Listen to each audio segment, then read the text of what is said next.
Yan, usapang referee muna tayo mga kaibigan. Pakilala ka, boss? Good morning everyone. I'm Jiman Nuprata o Malabon, Philippines. So, naimbitahan tayo dito sa Sinping na mag-officiate sa kanila. Lagi naman tayo na anytime basta kailangan ng servisyo natin.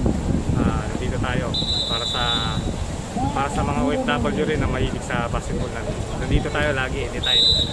Idol, share mo sa amin yung mga experience mo bilang isang referee at kung kailan ka nagsimula. Is na ako nagre-referee. So, bali, iba't ibang grupo rin ang napasukan ko sa Pilipinas. Unang-una, nagsimula ako sa pagiging timer. Nag-timer ako ng mga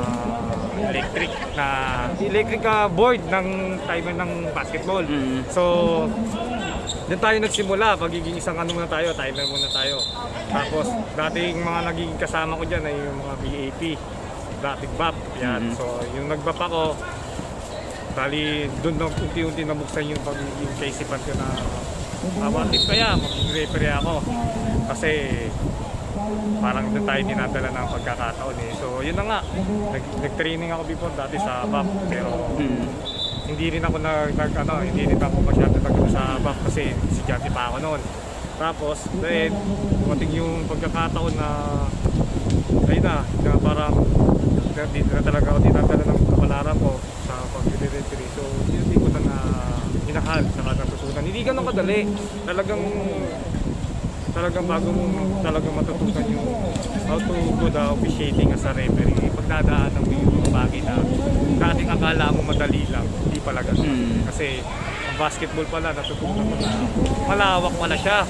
Hindi lang doon para basta-basta na pito ka lang. Takbo ka lang. Hindi pala ganun kadali kasi hindi nyo na itatanong na dumating sa buhay ko, muntik na akong makamag yan. Kakamali ko lang before sa last touch. Muntik na akong madali yung buhay ko dyan. So doon nagkaroon na bukos sa kaisipan ko na hindi ka na pala natin puro takbo, dito, tapos bayan. Hindi pala ganun. Pero napakasarap pala na isipin na kapag yung ginagawa mo gusto mo na parang mahal mo siya. So ginawa ko yung pagre-referee ko, ginawa ko passion rin. Kaya parang para sa akin na parang hirap pag nagre-referee ka na parang wala kang ensayo. Parang walang inuwisa na yan eh, pag-boxing yan eh. Pag hindi ka nag-i-ensayo, natuloy matatalo ka. Sa pag-referee naman, kapag medyo wala kang ensayo, natuloy medyo papaloy yung mga tawag ko. Oh, there's no any perfect ko, but there's have a good officiating. Yan ang mahalaga yan, lalo pag nagiging aware ka sa mga bagay-bagay na pagbabago ng FIBA. Pagbibigyan pagbabago ng FIBA, updated yan.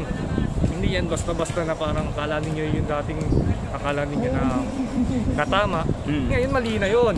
Hindi dati naman mali, ay di naman naging tama na ngayon. Yung mga ganon, marami siyang pagbabago. So kailangan dapat talaga always read and continuous learning about the rules para kahit paano hindi ka parang nawawala. Saka kapag dumating ka sa pagkakataon ng special situation, may mga bagay na hindi mo maintindihan. Tapos nangyayari na, parang bago to Kasi magkakaroon ka ng idea na how to handle this kind of scenario. Dapat matututunan mo yan. Siyempre, yan yung pagkakataon na unti-unti mo na nadidevelop yung sarili mo. Tsaka yung takbo mo sa loob. Pagtayo mo, tindig mo. Kailangan kasi pag nag-referee ka, lalo ka sa mga nag-referee na pagbuhan dito sa Taiwan. Kailangan when you come inside, lalo nasa loob ka na ng court, stand by your heart. Laging mahalaga yan sa buhay natin. Gawin mo yung bagay na gusto mo ayon sa iyong puso. Kasi pag ginagawa mo yan kahit saan naman aspeto, pag ginagawa mo yan sa puso, kahit mahirap yan, magiging madali lahat yan. Kaya siyempre of course, lagi ka rin na dadasal kasi mag-gagate sa'yo kahit saan mapakarating. Idol, sino-sino ang mga sikat na player na napituhan mo na?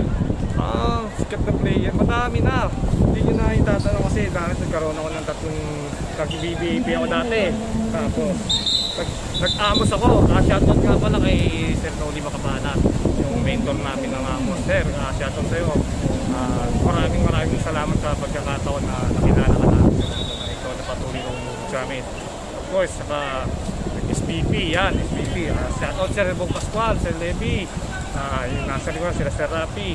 Kaya tapos kasi yung bago pumasok yan, bali yung grupo ko na pinasukan ko na yan. So ibig sabihin, huhugugin ka ng karanasan, panahon, saka yung syempre yung pag-aaral mo, kapag pinag-aaralan mo natin, matutunan mo yan. Kasi pag una mo sa dalawang yan, medyo mahirap. Medyo darating yung panahon na iisipin mo na pag-referee mo, pataas na ng pataas yan eh. Level na ng level na. Pagkakaalan ng iba, parang pag-referee, mananatili ka lang. Hindi, level ang pagkatawag. Pagtawag ng referee, level yan. Hindi yan para basta-basta lang na ganito ganyan, hindi ganun yan. Sana kung everybody can make a visit, yes, everybody can make a visit. Pero dapat lahat na nasa PBA na. Di ba?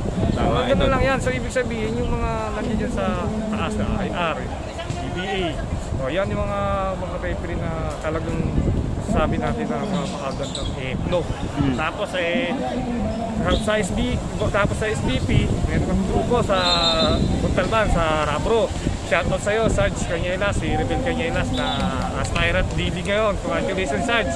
Sana patuloy mo pa rin na huwag ka magsawa na magpupuli sa amin kahit paano na nandiyan ka nagkabay na malaking utang na loob ko sa'yo dahil sa kabila ng lahat, ikaw yung tao na lagi ko nakasama na para dati. Ito na. Salamat sa'yo, Sarge. Kung man ako ngayon, kahit lahat yun ay utang na loob ko din sa'yo. Tsaka yung bagay na hindi ninyo nitatanong, no, halos noon sa Pilipinas, nagsawa ako sa basketball. Ibig sabihin, maniwalat kayo sa hindi, umaga hanggang gabi, basketball, bola ang hawak ko. Ibig sabihin, nagre-referee ako sa umaga, sa gabi may mga tune-up ginawa niyan. So, ang dami natin yung mga contact natin yan, kaliwat kanan, mga minsan Marikina, saan lugar ba? Tapos, i-text ka na lang nila, correct, dito, pwede ka ba? Karit tayo dyan, maganda yung nagkarin natin yan sa Pituan kasi marami na tayo. Hindi, nagsimula rin ako sa umpisa, Skito, Junior, Senior, Super Senior, Golden 40s, hanggang sa nag-commercial na. Kaya yung Pito na yan, medyo lahat yan pinagdaanan ko yan. Yung mga experience ko na pinagdaanan ko dyan, napaka-kututusin. Hinubog na tayo ng panahon dyan. Lahat na siguro ng mga anggulo ay natutunan natin dyan. So ayun yung maibabahagi natin. Tapos hanggang dumating yung pagkakataon sa buhay ko na, ayan na, nakikilala na tayo.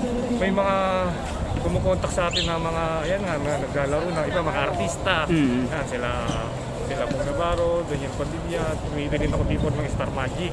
So na ako rin nag-appreciate yan before. Saka yun nga, yung sa mga tune-up referee ng PBA, San Miguel 54, tayo dyan. Marami tayong mga kasamahan ko nga, mga kaibigan ko. Sumasama lang sa motor ko, makita lang yung PBA na pinapanood, parang pituwa lang natin eh. O, maganda kasi kahit kung ano pinapakita nila sa game, yun din papakita nila sa laro. Hanggang sa nagkaroon na pinagsasabay ko kasi before yung trabaho ko siya kapag referee. Minsan iniiwan ko yung trabaho ko para lang mag-referee ako. So, ginawa, kinarin ko talaga to. Pagkarin ko to, yun na. Nagkaroon na din ako ng boss na medyo billionaire. So, tsaka niya ako nagtagal hanggang sa, yun nga, nabigyan ng pagkakataon na maging part ng EPL, ASEAN Basketball League 2015. Ayan, makikita niyo dyan. Na iba ko kasi mga picture nawala, nanakaw yung cellphone natin. Naging part ako niyan, ang tagal ko po dyan. So, dyan ko na-experience na halos magsasawa kasi aeroplano kakasakay. Babalik kayo ng Pinas, tapos bukas 2 araw makalipas, lipad ka na ng Malaysia, Singapore, Thailand, Vietnam. Napakasarap na experience. Why? Kasi parang pumupunta ka sa iba't ibang bansa para lamang sa unang-una sa basketball. Hindi tayo basketball player, tayo ay part ng team. Naging referee na ako yan. Kasi hindi tayo pwede mag-presino gawa ng meron mga bansang-bansa mga representative yan. Nakasama ko dyan sila Willie Miller, Easy Reed, halos lahat kilala nyo rin yan. So napakasarap, napakiramdam kasi nakakasama mo yung mga iniidolo ninyo, diba? At saka yung pinipit pag yun na yung mga na-experience mo, parang yung mga bagay-bagay sa basketball, parang napakasarap na ito na, nandito ka na, parang ngayon yung mga sumasalubong sa'yo, yung mga liga-liga dito, na magiging parte ka ng buhay nila. Tapos na ng panahon, maiisip nila sa sarili nila, kilala ko yan, kilala ko yung si Rep. Yan, yung nagre-referee sa amin. Yan. Tsaka yung nandito na tayo, shoutout din pala sa mga kagrupo ko dyan. Kabakapito ko na nariko, yan si Sir Jong, Panawan, yan sir. Shoutout sa'yo, Sir Reynald. Shoutout sa'yo sir. Salamat sa pagiging isang membro ng grupo. Tapos sa mga member ko, pamangitin ko lang din dito. Baka mamaya, hindi makalimutan ko kayo. Mga idol, ang mga dapat nating batiin para hindi naman sila magtampo sa atin. Oo, hindi naman, mga kaibigan natin sila. Ayan na, una sila Jong, Reynald, Sir Epo, Sir Nelson, Ulin, si Olin, si Joyce. Ayun, yung batang to, talagang nakita ko dito mga araw. Si PBA to, matangkad eh. Malaking bagay eh. Yan nga, si Eds ngayon, Eds, na repeater ng volleyball, kahit pa paano. Si Joey, yung mga kaibigan natin dyan na nandiyan lagi. Sino pa ba? Si Eliasar na ngayon, Eliasar. Na tinututuruan lang, ngayon na, commissioner na siya ngayon dito sa Buko, siya na nagpapaliga. Shoutout sa'yo, sir. Yan nga, yung bumubuo at saka yung mga incoming na makikilala pa natin na hindi natin kilala ngayon. Sana ako, pangarap ko dito sa Taiwan ay magkaroon ng isang samahan talaga eh. Kasi pag magkaroon dito ng isang samahan sa pagre-referee, iisa lang na okay yan, di ba? Tsaka kahit pa paano, yung mga OFW na eh, naghahanap kasi ng ano yan eh, naghahanap kasi ng maayos yan eh, tsaka ng tama. Siyempre, kung ikaw naman, di ba, kahit saan naman, di ba, mas maganda yun talaga na yung player may natututunan. Tama, hindi yung idol. player ang nagtuturo. Di ba? Yun ang malaga tama. yan. Lalo pa yung mga special situation, how to handle it. Di ba? Dealing the organizer, o dealing the coach, o the call, bis call. Kaya mo siyang ipaliwanag. Kasi syempre, nag-aaral tayo kasi pagbabago-bago ng FIBA, hindi natin alam yan. Kaya anong dapat na sinusunod natin. Kasi once you change the FIBA, this is very unfair kapag binabago ninyo yung rules ng FIBA. Wala masama magbigay ng rules, pero mahalaga na yung guidelines ng FIBA nandoon.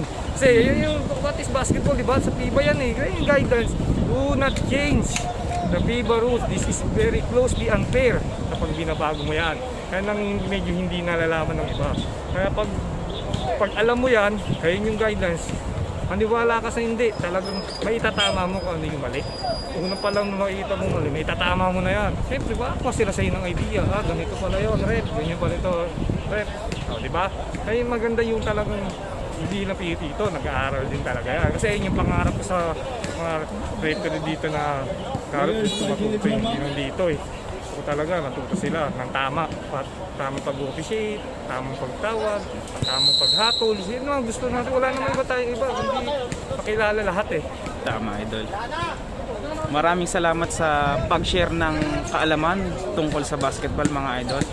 Kaya sa mga hindi po nakakaalam na manlalaro dito sa Taiwan, sa karanasan ng ating referee na ito, na po ang pagkakataon nyo para po makilala at maintindihan po na talaga pong mataas at malawak ang kaalaman po ng isang referee ito pagdating sa basketball.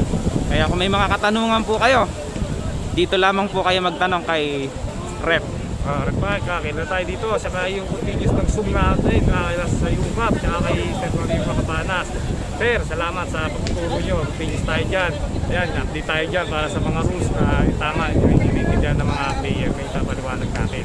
What is the basketball? What is the position? What's the legal garden? What's the technicalities? Penalize. Dapat may paliwanag natin lahat yan, di ba? Tama. Yan yung mahalaga dyan. Para pag nagkaroon ng problema, kaya natin i-handle. Yan yung mga mentor natin na hindi nagsasawa. Sila Sir Bong Pascual, yan, nandiyan dyan. Sila Sir Aldo Mayo, maraming salamat.